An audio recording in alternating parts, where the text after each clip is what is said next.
Now stand aside, worthy adversary. 'Tis but a scratch. A scratch? Your arm's off. No, it isn't. Well, what's that then? I've heard worse. What do you imagine when you think of the strongest defense? Maybe Gojo's Infinity, Accelerator's Vector Shield, Regulus's Authority Agreed, or maybe something a bit more unpredictable, like Doomsday's Adaptation. There are many brands of defensive abilities in fiction, but most believe that barrier abilities like Infinity and the ability to adapt are two of the best on average. However, which ability is actually better?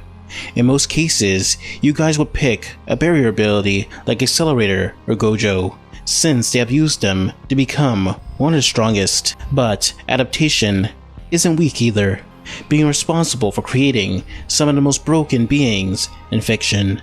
Adaptation versus barriers. Which defensive power is the best, and which is the most dangerous to be up against?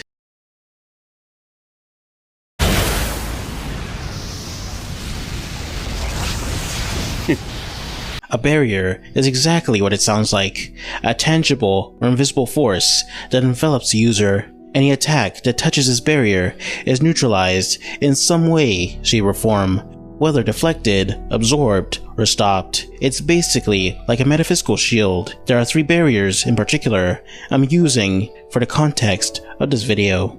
Gojo can create a barrier of infinite distance by dividing the space between him and his opponent, so attacks that are moving towards him are infinitely slowed down and never reach him. D4C Love Train creates a barrier, a light, that redirects any attack or damage to another point in space and time. When a bullet, punch, explosion hit the light, it is converted into bad fortune and transferred into the past or future. This bad fortune will then manifest as a calamity for someone else. Accelerator can control any and all vectors. Vectors are mathematical quantities representing both magnitude and direction. Basically everything in the universe has a vector, which means Accelerator is invincible from all forms of harm known to man and even God. Anything that touches Accelerator's reflection barrier will instantly be reflected back at its attacker, making it incredibly dangerous to even attack him. All 3 of these abilities work in slightly different ways, but the results are the same. Let's move on to why these abilities and the concept of barrier defense is so special. First, a barrier ability is incredibly reliable. What I mean is, when you have a barrier ability, you can effectively say goodbye to ever feeling pain or getting damaged ever again. A barrier stops any attack, meaning no matter how powerful or deadly an enemy's attack is, they are useless in the presence of a barrier user. Take Gojo, for example. The Infinity stops attacks by infinitely slowing them down, and that has allowed Gojo to bypass and ignore most curse techniques that would pose a problem to him. Think about it like this: because of the Infinity, Gojo became invincible, which automatically led him to becoming the strongest, since nobody can hurt him. Enemies always have to create elaborate plans and strategies just to get past this basic defense. Next, there's Valentine.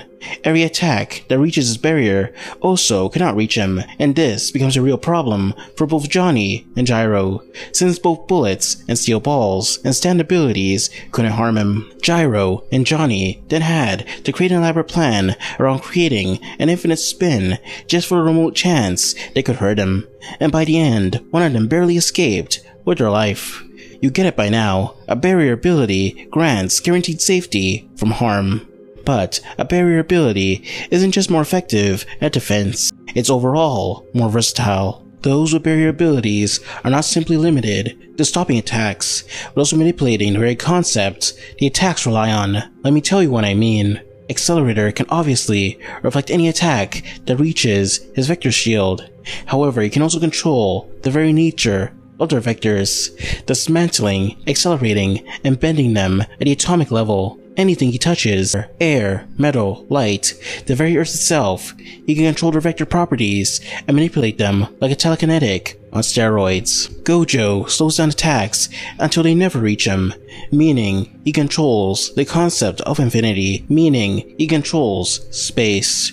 Blue sucks in space, and it works by creating a vacuum that attracts everything towards it. Gojo uses this to pull enemies closer, crush his enemies, speed himself up, or teleport. Red violently pushes away space, meaning that anything that touches red is launched away at high speeds.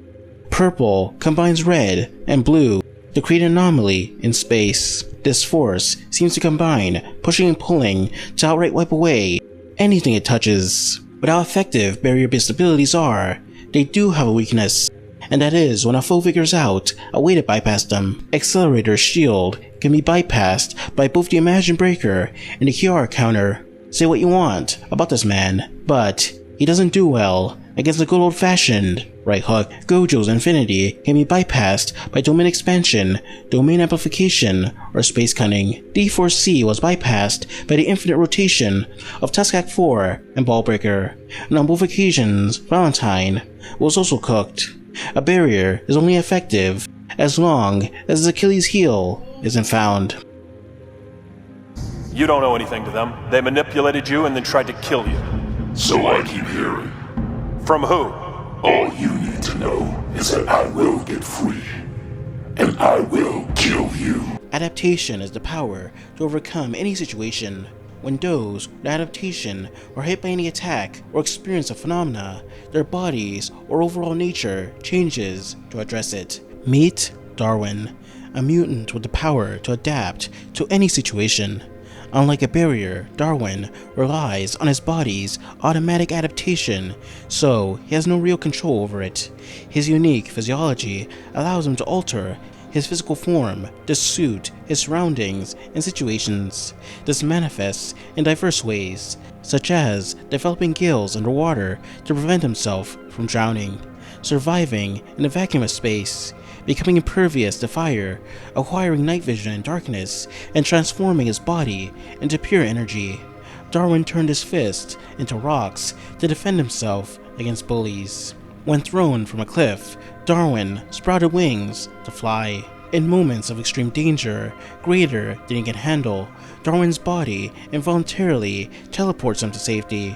Darwin mostly cannot control this adaptation. It will kick in even when he intentionally tries to eliminate himself. However, this adaptation also makes Darwin, and especially Doomsday, Amazo, and SCP-682, impossible to truly defeat. Doomsday developed the ability to adapt to any situation while in the heat of battle. When he faces a threat he can't overcome right away, his body will adjust itself to get the job done.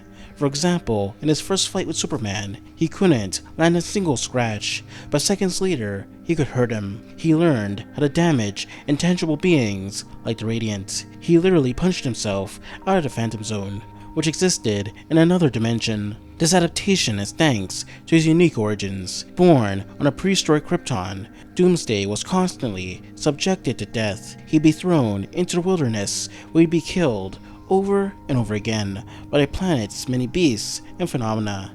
Then he'd be brought back with immunity to what previously killed him. This has resulted in Doomsday not only adapting on the fly, but also being immune or resistant to the things that previously killed him.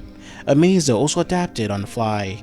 By scanning his opponent, Amazo is able to copy and mimic their abilities. However, this is not all. When Amazo is faced with an obstacle he can't overcome, his body will automatically adapt and make him stronger than the threat or overcome the unique situation. The most extreme example of an adaptation-based character is SCP-682, the indestructible lizard known for tanking most, if not everything, in the SCP universe. When faced with a character that can adapt, sure, they can't be protected from the actual attacks or threats, but they can quickly adapt to them and come back stronger, which makes them just as equally difficult to deal with as a barrier user.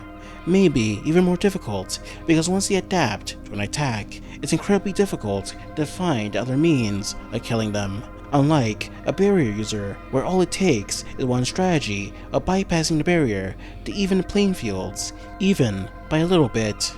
You might argue that all it takes to defeat someone that can adapt is simply to one-shot them, destroy them with an attack before they have the chance to recover. Sorry to break it to you, but that won't work. Take Amazo, for example. He once fought a version of himself with all his powers, but stronger. this counterpart that erased Amazo from existence. But Amazo somehow adapted to this and proceeded to one-shot his stronger counterpart. SCP-682 has been completely obliterated and killed on several occasions, only to return seconds later without a scratch.